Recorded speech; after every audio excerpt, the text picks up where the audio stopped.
Coucou tout le monde. Alors aujourd'hui on se retrouve pour un petit tuto sur les pandas.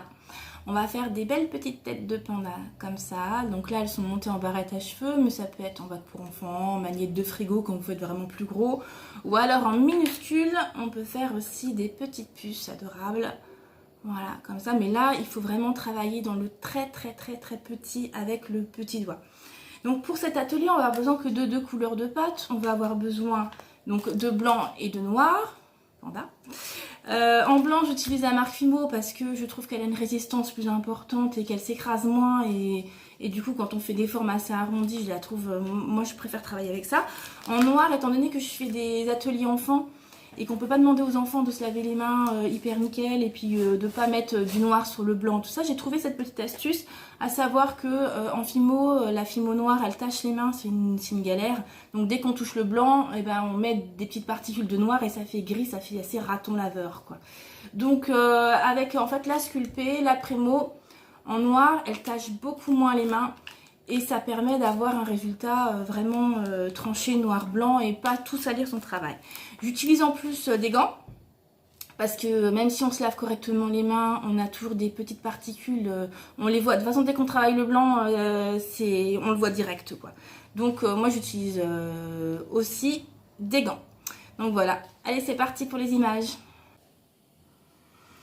Alors comme vous pouvez le voir, moi j'utilise un carrelage parce que c'est très facile à laver et ça permet d'avoir un plan de travail propre. C'est quand je travaille sur des petites surfaces, un carrelage ça me suffit donc c'est parfait.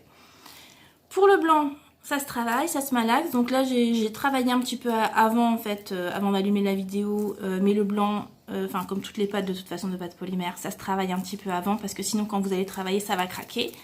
Pour faire des parts à peu près égales, c'est-à-dire, mettons, je veux faire une série de barrettes ou des boucles d'oreilles. Les boucles d'oreilles, c'est encore plus compliqué parce qu'il faut vraiment la même taille. Hop. On va faire un petit boudin. Hop. On va couper le début. Et on va faire hop, des petites portions. On sert de la première portion pour faire la deuxième. Et là, normalement, on a quelque chose d'à peu près égal. Si ce n'est pas le cas, visuellement, on va le voir tout de suite. Hop. On va faire deux boules. Si les boules ne sont pas pareilles, vous retirez d'un petit côté, voilà. Donc là, vous voyez, ça donne des boules de la même taille. Là, je suis en train de faire à peu près la taille des barrettes à cheveux. Donc là, j'ai fait une belle boule, j'ai préparé ma pâte, elle est chaude.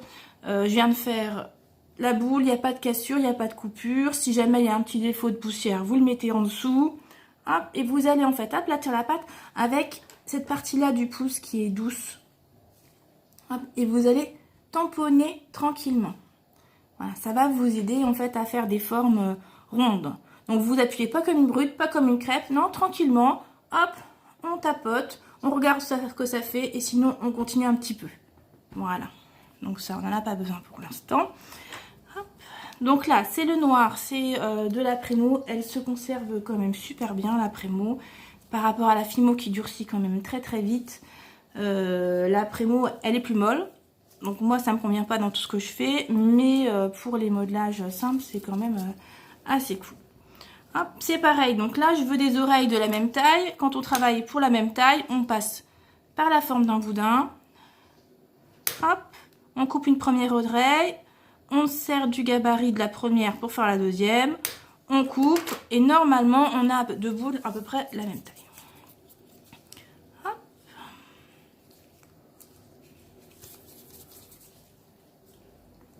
Donc là, c'est pas le cas. Je retire un petit peu.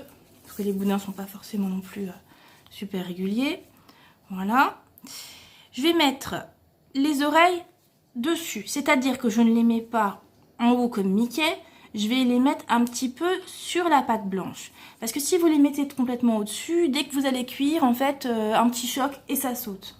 Je vais utiliser ce petit outil-là. Ça, c'est des outils en fait spécial pâte polymère. Vous avez un petit outil en silicone et de l'autre côté en métal, en acier inoxydable. Bon, on s'en sert aussi en pâte à sucre. Enfin, si vous vous en servez pour la pâte polymère, l'utilisez pas pour la pâte à sucre.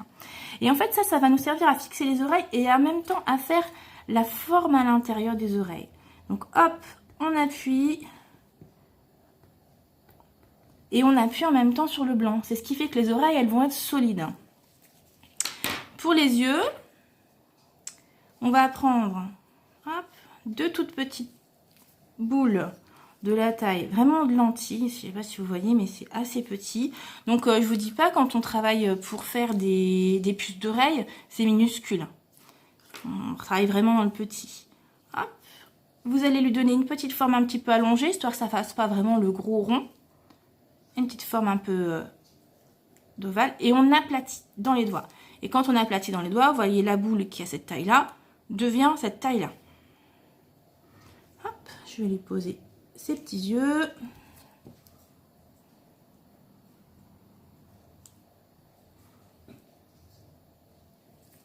Hop, voilà.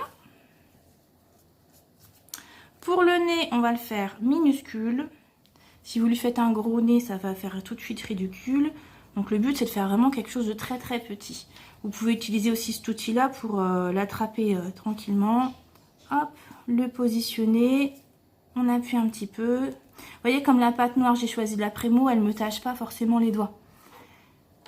Voilà, donc là, on a notre forme à peu près régulière. Pour faire le petit sourire qui est là, hop, moi, je prends une petite barre métallique, je la tords. Si vous voulez un grand sourire, vous ne le tordez pas trop. Si vous voulez un sourire assez fin, vous la tordez plus. Et je vais la marquer. C'est-à-dire que je vais me servir de cette petite arrondie là pour marquer le sourire. Jamais, on ne griffe jamais. Parce que sinon, ça vous fait des trucs un peu bizarres. Là, je me sers juste pour faire le sourire. Voilà, alors là, il y a la banane, celui-là. Il a un grand sourire. Pour faire les petites joues rouges, hop, un petit papier, du pastel sec. On frotte sur le papier. Moi, j'ai conservé mes cotons-tiges, je ne sers que pour ça. Ça m'évite de jeter. En fait, on peut s'en servir plein de fois. On va venir tamponner le petit coton-tige et on va lui faire ces belles petites joues. Tous les détails, c'est-à-dire, bon, bah, pour là, il n'y en a pas énormément, mais les petits yeux, que ce soit en sourire ou que ce soit en petits points pour celle-ci, on va les rajouter après cuisson avec des crayons Posca. Si vous voulez coller votre création, c'est-à-dire pour en faire un manette de frigo, pour en faire une petite barrette, une petite bague, il faut absolument que vous le colliez en fait dans votre four sur un petit miroir. Comme ça, l'arrière, il est vraiment plat. Ça fait 30 minutes 110 degrés et c'est nickel, il n'y a plus qu'à coller. Donc on se retrouve après cuisson pour voir un petit peu les détails des crayons Posca qu'on va mettre dessus. Alors voilà, donc là j'ai sorti du four, donc j'en ai fait plusieurs, donc ça va être des puces, là ça va être des bagues pour enfants, et puis celle-ci c'est des barrettes et ça va être un collier. Donc pour le collier, il faut bien penser à le percer et à mettre la tige, sinon après cuisson ça marche moins bien. Pour les Posca, donc moi j'utilise, donc ça c'est en fait des crayons à peinture, donc de la marque Posca, c'est ce qui est le plus efficace et le plus durable dans le temps.